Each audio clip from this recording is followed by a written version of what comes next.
I'm about to make the best cheesecake in the whole entire world, and I'm gonna show you exactly how. And no, I'm not just saying this to be dramatic, I truly mean it. This recipe is my pride and joy. It's one of the top recipes on Google, and you don't have to take my word for it. You can just go read one of the countless 5-star reviews from people claiming that this recipe changed their life. For the full written recipe with all of the measurements and all of the instructions, go to bakewithzoha.com/best-cheesecake. So let's make it. So first we're gonna line this 9-inch springform pan. It's really important to use a good quality pan with a tight seal so that water doesn't get into it. I just take a little bit of butter and I'm gonna wipe that lightly on the bottom as well as the sides, and then I line it with parchment paper. So I have one 9-inch round that's gonna go right on the bottom, and then a long strip that's gonna go along the sides. And the butter basically helps the parchment stick to the pan, just like this. Now let's make the crust. So I've got my food processor. I'm gonna add my graham crackers. If you don't have graham crackers, you can also use digestive biscuits. You can also add a little bit of brown sugar, but I personally just skip that. Let's go ahead and grind these until they become a really fine crumb. And then add melted butter and pulse again. Now you transfer this into the pan. Take a spoon or the back of a measuring cup and press this down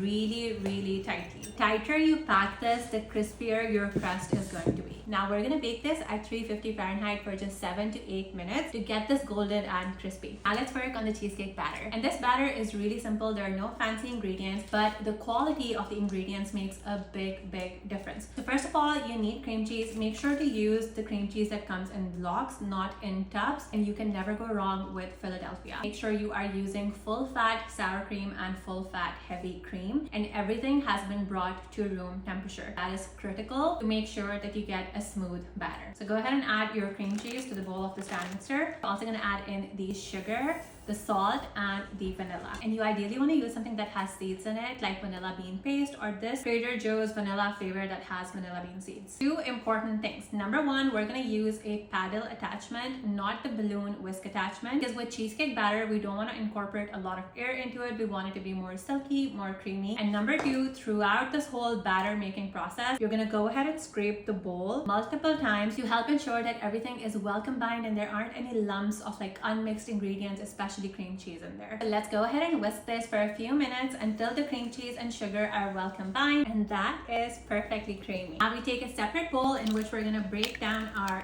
eggs, and then just take a whisk to very gently break them down. At this point forward, it is critical that we don't over mix that cheesecake batter. We don't want to add air into it because that will make it more like cake, light and fluffy and airy, which is not what we want. We want it to be silky and creamy and luscious. Add them in and then whip on low speed for only a few seconds until the eggs are combined. And you guessed it, we're gonna scrape again. Now we're gonna add heavy cream, sour cream, and lemon juice. Some people don't like to add lemon juice to their cheesecake. I personally think that a little bit of that tanginess is really important in getting the perfect cheesecake flavor. And once again, whip until just combined. Last but not the least, I'm gonna sift in 1 tablespoon of cornstarch. This is just gonna give a little bit of structure to the cheesecake. And whisk one last time. That's it. This batter is done, and look how beautiful and creamy and silky that is. I'm sorry, I just have to. I love it so much.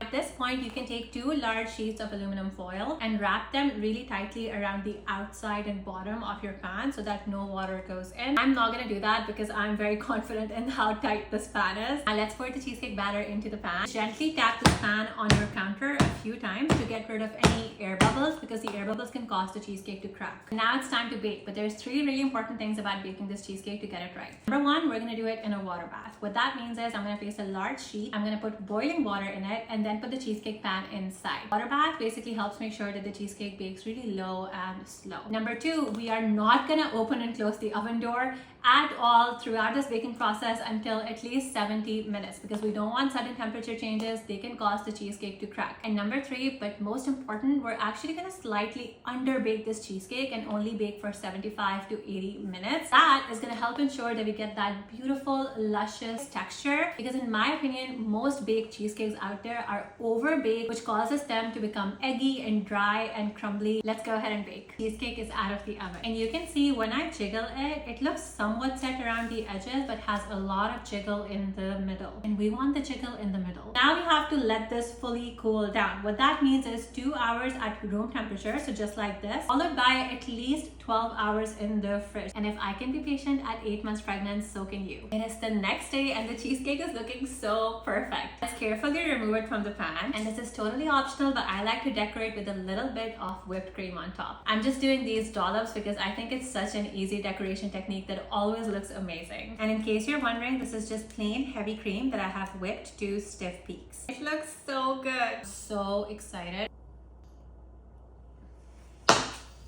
Oh my god. Words cannot do this justice. You just have to try it for yourself. Please do. It is gonna change your life.